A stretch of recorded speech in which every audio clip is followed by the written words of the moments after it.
తాజా అంశాన్ని చూస్తున్నాం. విలేకరుపై దాడి కేసులో నిందితుడిగా ఉన్న సినీ నటుడు మోహన్ బాబు ముందస్తు బెయిల్ పిటిషన్ను హైకోర్టు కొట్టివేసింది. ఇందుకు సంబంధించిన పూర్తి సమాచారాన్ని మా ప్రతినిధి శ్రీకాంత్ అడిగి తెలుసుకుందాం. శ్రీకాంత్, మోహన్ బాబు బెయిల్ పిటిషన్ గురించి తాజా సమాచారం ఏంటి?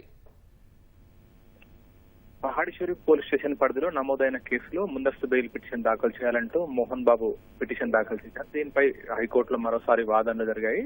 ఈ బెయిల్ పిటిషన్ పై ముందస్తు బెయిల్ పిటిషన్ పై జస్టిస్ కె లక్ష్మణ్ విచారణ నిర్వహించారు. దీనికి సంబంధించి పిటిషనర్ తరఫున మోహన్ బాబు తరఫున రవిచంద్రన్ న్యాయవాది, సీనియర్ న్యాయవాది వాదనలు వినిపించారు. అయితే మోహన్ బాబుకు ముందస్తు బెయిల్ మంజూరు చేయాలని చెప్పి కూడా ఈ సందర్భంగా కోరారు. అయితే ఎందుకంటే అతనికి ఇప్పటికే అనారోగ్యం ఉందని చెప్పి గుండె సంబంధిత, నరాల సంబంధిత వ్యాధితో బాధపడడంతో పాటు లాస్ ఆఫ్ మెమొరీ కాస్త కూడా ఉంది. దానికి సంబంధించిన సమస్యలతో బాధపడుతున్నారు. ఆయనకి దీన్ని దృష్టిలో ఉంచుకొని ఆయనకు ముందస్తు బెయిల్ పిటిషన్ దాఖలు చేయాలని చెప్పి కూడా ఈ సందర్భంగా ముందస్తు బెయిల్ మంజూరు చేయాలని చెప్పి కూడా ఈ సందర్భంగా పిటిషన్ తరఫు న్యాయవాది కోరారు. అయితే దీనికి సంబంధించి ఆయన కొన్ని వాదనలు కూడా వినిపించారు. అయితే పోలీసులు పహాడి షరీఫ్ పోలీస్ స్టేషన్ లో పోలీసులు మొదట సాధారణ కేసుగా నమోదు చేసి ఆ తర్వాత మరోసారి వాంగ్మూలం తీసుకున్న తర్వాత దాన్ని హత్యాయత్నం కేసు కింద నమోదు చేశారని చెప్పి కూడా ఈ సందర్భంగా మోహన్ బాబు తరఫు న్యాయవాది వాదించారు.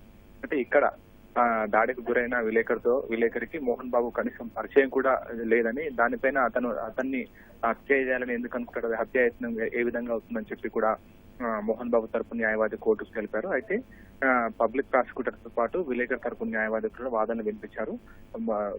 పబ్లిక్ ప్రాసిక్యూటర్ ఈ సందర్భంగా వాదనలు వినిపిస్తూ మోహన్ బాబు దాడి చేయడం వల్ల ఏకంగా అతని చెవు పైన తీవ్రంగా గాయాలయ్యాయి, ప్రస్తుతం ఆయన ఆసుపత్రిలో చికిత్స పొంది కనీసం ఆహారం తీసుకోలేని పరిస్థితిలో ఉన్నాడని చెప్పి కూడా విలేకరు తరపు న్యాయవాది వాదనలు వినిపించారు. అంతేకాకుండా ఈ వాంగ్మూలం ఆధారంగానే మోహన్ బాబు, అంటే ఎవరైతే బాధితుడనో గాయాలయ్యాయో అతని వాంగ్మూలం ఆధారంగానే సెక్షన్ ఆల్టర్ చేసి ఆ తర్వాత హత్యాయత్నం కింద కేసులు సెక్షన్లు నమోదు చేశామని చెప్పి కూడా అతను పబ్లిక్ ప్రాసిక్యూటర్ చెప్పారు.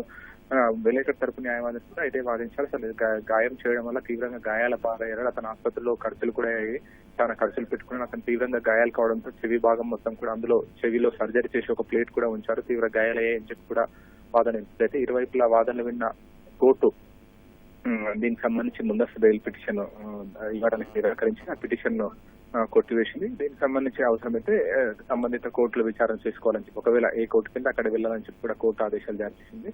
దీంతో మోహన్ బాబు ముందస్తు బెయిల్ పిటిషన్ ను కోర్టు కొట్టేసింది. అనుదీప్, ధన్యవాదాలు శ్రీకాంత్.